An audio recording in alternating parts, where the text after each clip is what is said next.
We are embarking on a journey we are currently at Pier Marquette State Park, as James said, the biggest Illinois state park. Correct.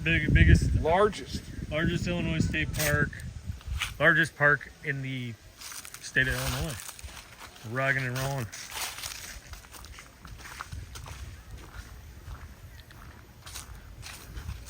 In the forest and mountains, animals do not leave trash. Humans do.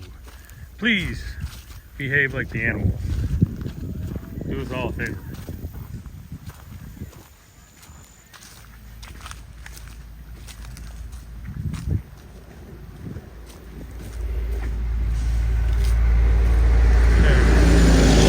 Close to the road, I'll cut it when we get away from the road. It'll be cooler up there, I'm sure.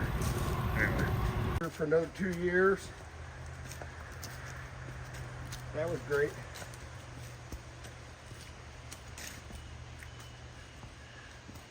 Some pretty cool, like, bluff and kind of like rock formations around here. Oh yeah. So Ice Age, man. It's from the Ice Age, James says. Oh yeah. All that stuff got shoved down here from up north. Just dumped here. Railroad ties so you got some steps for these trails. But yes, it'll get you a little winded coming up these. I will say that.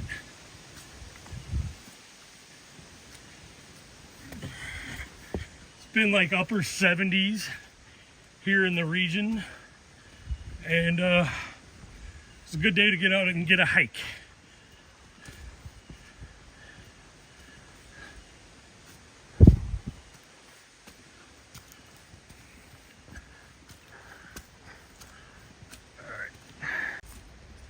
Cool kind of rock formations that you'll see along the way in scenic Pier Marquette State Park.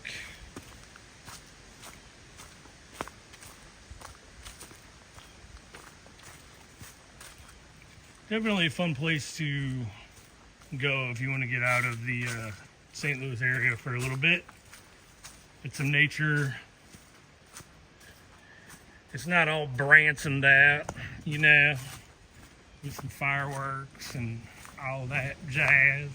Not really too much glitz and glamour of the big city. So yes, it's definitely a cool place to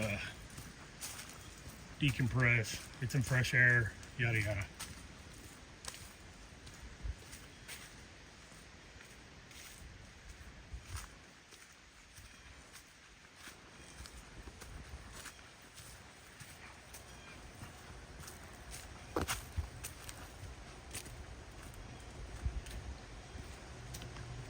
And here is the overlook, the scenic overlook that the yellow trail will take you to.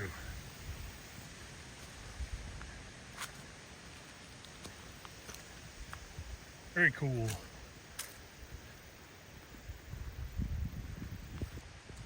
This is basically looking at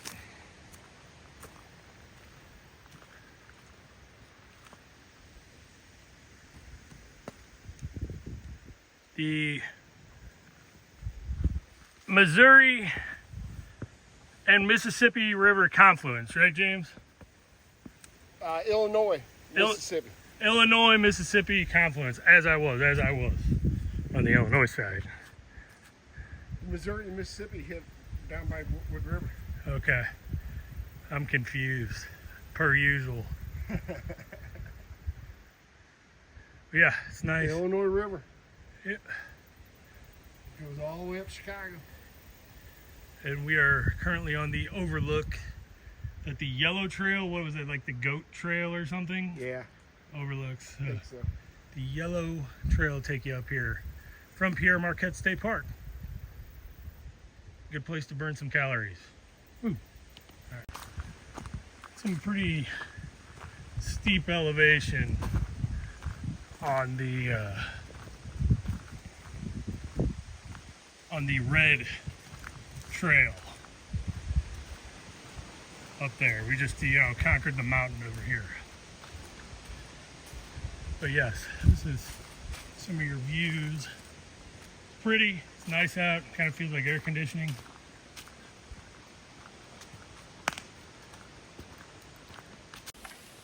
Definitely hooking and jabbing into parts unknown.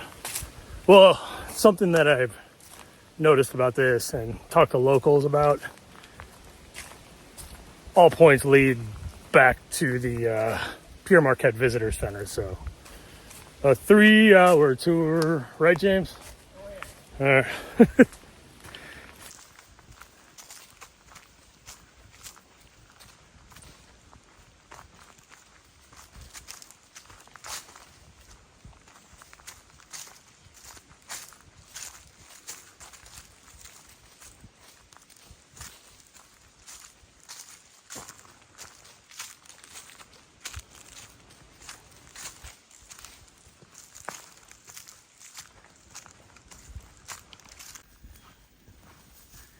Got some changing terrain over here. You better run through the jungle. Run through the jungle. I don't remember this part though.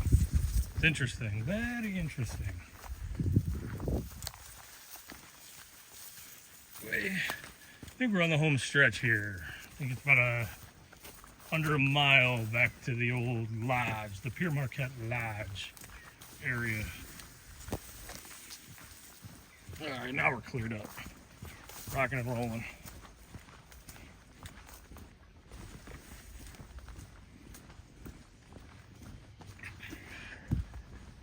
Definitely got some hills. Definitely got some gradual inclines. People run this. It's kind of like a trail running thing people do here. And yeah, you'll get some interesting terrain. Anyway, over and out for a second.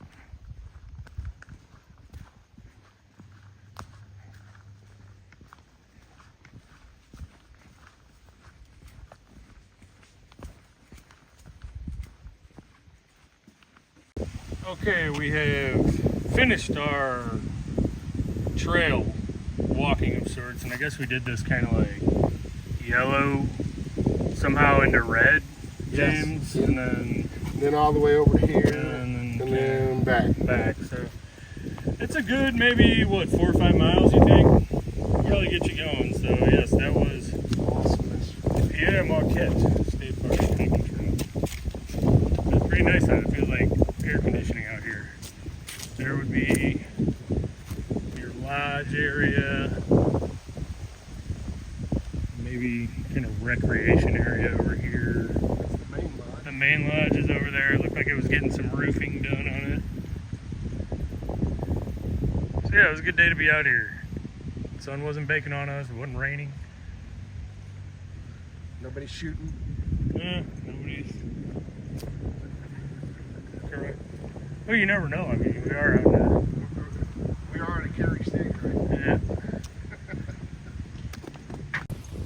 James is going to give us a tour of Alton for the second half of this second leg of the journey. So Oh yeah. we're ready to rock and roll. Oh yeah. Alton, here we come. The New Bethel AME Church. And James, if you want to give us we'll go over and look at what the small little cemetery graveyard is over here. This whole there's freed slaves buried here. Okay. There's two big families, the Matlocks and the Lovetts. The Matlocks own the property. They used to, but that church has been here since 1863. It was a major stop on the Underground Railroad. All right. Because over there in River Air neighborhood is where the apple orchard was, where the abolitionists hid them back here. You got So the yes. Cannon family. A big stop on the Underground Railroad Major. through Illinois. Interesting. You made it here. You were free. All right, cool. Well, James and I are currently in the Alton Cemetery right now, as you can see. And we are trying to find the gravesite of an Alton legend, the Alton giant, Robert Wadlow. And we are on the hunt of the 8-footer. You'd think he'd have like a whole section dedicated to him, but we're having problems finding it. But we will find it.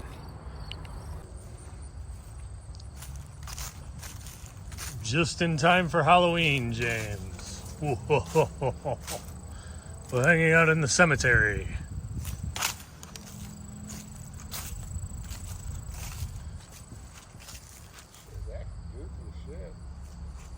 You need. How do you make a handkerchief dance, James? I don't know. How? You put a little boogie in it. It's like almost Halloween, and we're hanging out in the cemetery. So I don't know. Oh yeah. And we're on the hunt for the Alton giant. Robert Wadlow's gravesite, which. Being elusive. Yes, all we can really do is find pictures of it.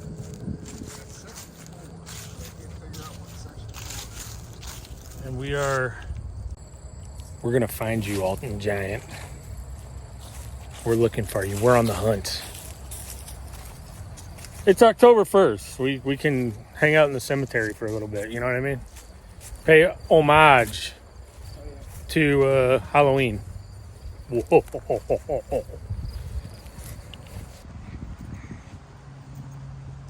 And we are now approaching the tallest man in the world, Robert Wadlow's gravesite, the Alton Giant. He was 8 foot and some change, right, James? Yeah, 8 foot 11. Huge. You can see 1918 to 1940. Wow, he only lived to 22. Interesting. He got an infection in his foot. In his foot, yeah, I think from like socks or something. From wearing braces. Who would win in a death match, Andre the Giant or Robert Wadlow? Robert Wadlow. Robert Wadlow, hands down, would maybe like body slam him or something. Yeah, I don't know. I guess he'd stomp him. Sorry if that's disrespectful. I think true disrespect would be like picking up the pennies on his grave or something. But yeah, the Alton Giant. We'll go see his. We will go see his statue in downtown Alton in a second. So.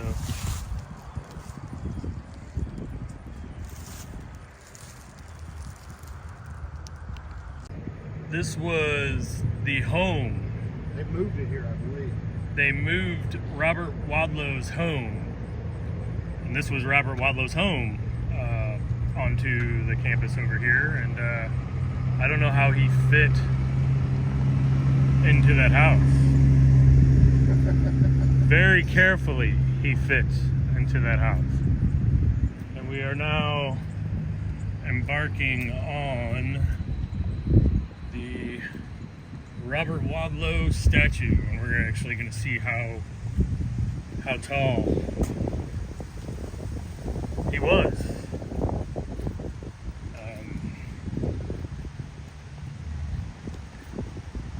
Yes.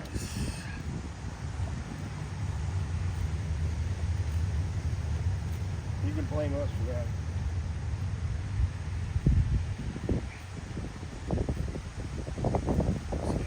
There is Robert Wadlow. Look how big he is. All right, we're getting a James comparison over here.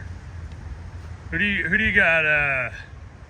Robert Wadlow, LeBron James, 1-on-1. Who you got? Robert Wadlow. All right, Robert Wadlow. He's closer to the maybe horse. Who you got in horse? I don't know. It's gonna be. He might have a shot at I that. don't know. Yeah. Anyway, Yes, Robert Pershing Wadlow. And this right here is his easy chair. How'd they get it into that house? I mean, that chair is as big as a house. I don't know. Anyway.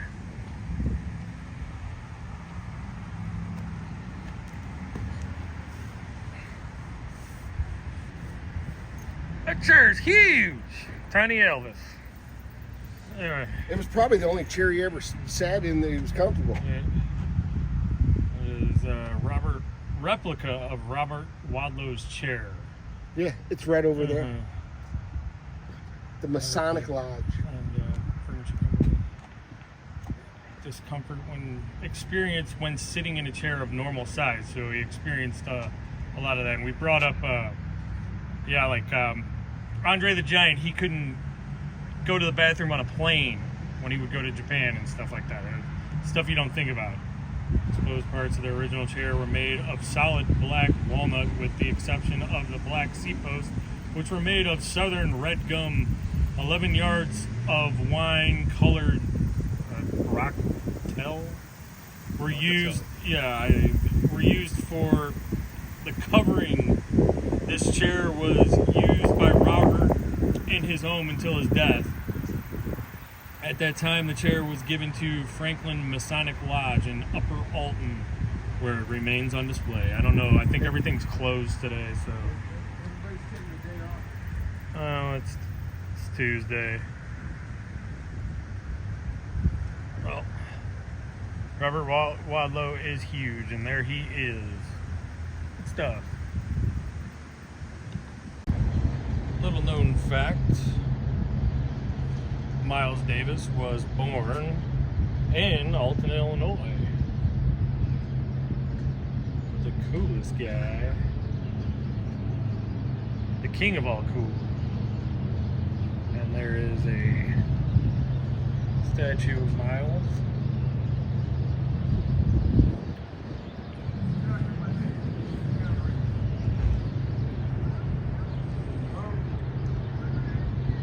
That is Miles right there.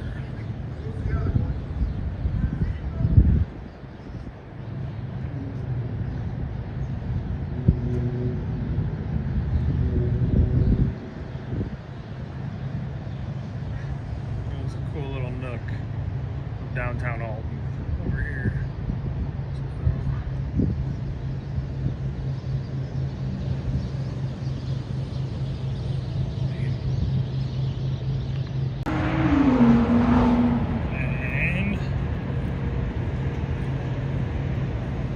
We're approaching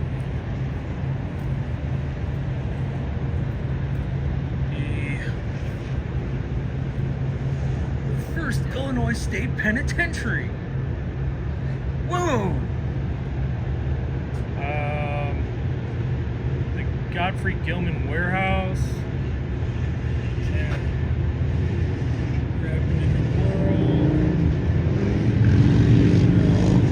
So this was Godfrey Gilman Company Warehouse. Yeah, this is where they got a Latchkey Lovejoy. Benjamin Godfrey went into the business with Winthrop Gilman. They founded Godfrey and Gilman Company, shipped fur, livestock, agricultural goods to New Orleans, bypassing St. Louis as a transportation hub. They constructed a 4-story stone warehouse at the edge of the Mississippi River. By 1835, they were the most successful shipping company in Illinois. But that success would be short-lived. The rippling effects of the nationwide panic in 1837, the greatest economic depression in the United States history, forced the company to dissolve in the 1840s. It was within the walls of this warehouse that Elijah P. Lovejoy perished on November 7th, 1837, defending his printing press and right to freedom of speech. A portion of Lovejoy's press is on permanent display at Hayner Genealogy and Local History Library. So, Right around the corner. okay, and then how did the Alton Military Prison? Oh, They yeah. never ended up there. So you're saying this is the grounds of, I'm not going to read the rest of them, but you're saying these are the grounds of... Yeah, it goes all the way up to there, that's all bluff line. I'm assuming he's saying, what James is saying is this was the Confederate jail for the Confederate Army. Prison. Yes, and they killed the Lovejoy guy because he was an abolitionist. And wanted to free the slaves, and he wrote about it, right? Correct. He was a publisher of a newspaper. All right, cool. Rock and roll. And this is the Lovejoy Monument, the abolitionist writer that they took his life for, I guess just exposing the slave abolition. He kept printing that press. Yes. They wanted him to stop printing. And they didn't want him talking about it, so they silenced him. And what did they do, James? They ended up taking his printing press. They threw it in the river and then killed him. Burned his place. They chased him all the way from St. Louis over to Alton. And that is the river over there. And as we go up, this is the Alton Cemetery. It's actually pretty cool.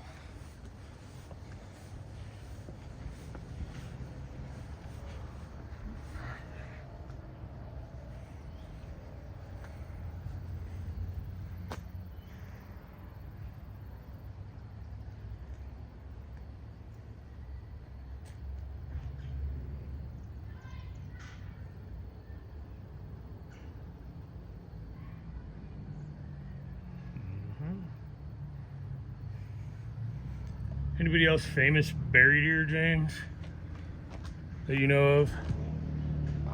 There's a silverware thing.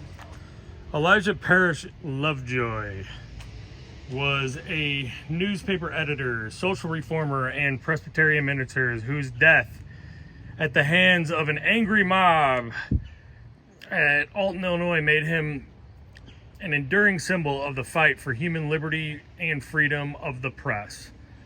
Born in Avalon, Maine, Lovejoy graduated from Waterville College in 1826. He moved the following year to St. Louis, where he taught school and began his career as a journalist. In 1932, Lovejoy decided to become a minister and return to the East to study at the Princeton Theology Seminary.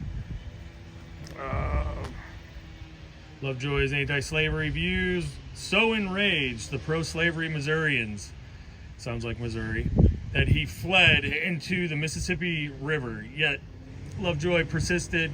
His 3 presses were thrown into the Mississippi River. Yet Lovejoy persisted in publishing the Alton Observer. He was shot dead while defending the warehouse in which a 4th press had been stored. His body burned on his 35th birthday in an unmarked grave at the Alton Cemetery, which was later exhumed. Okay, that stinks. Just for writing about something that was coming to an end anyway. So those enraged Missourians, James. Enraged. Man, and he didn't even live that long. That's what stinks. Well, he fought the good fight.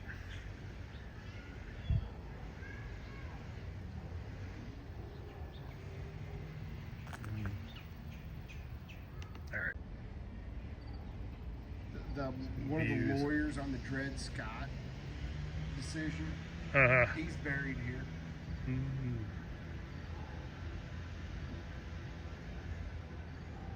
The Alton Cemetery. Hanging out in the cemetery. It's October. We can do that. It's like Halloween. American Daughters of the Revolution. Wow. Oldies. Oh yeah. There's people from the Revolutionary War buried here. 1860 to 1940 more. Oh, yeah. Some oldies over here. She was 5 years old when the Civil War started. Yeah, I mean, these, like, that's not 57 to 89. That's, people didn't live long back then. Oldie from 1920. Wow.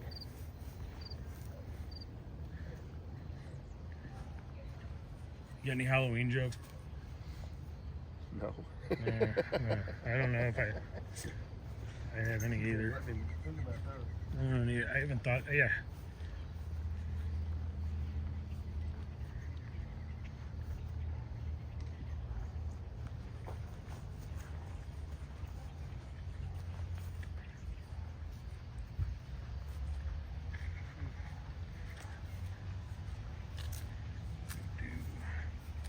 Yeah, it's definitely historic. I mean, there's a lot of people.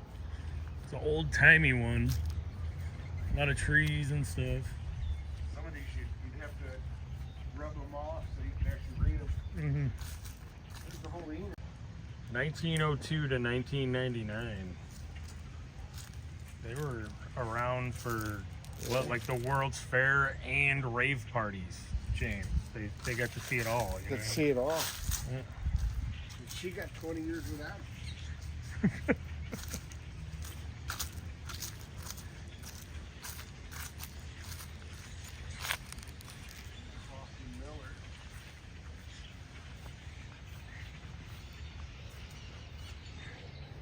Ghouls and goblins.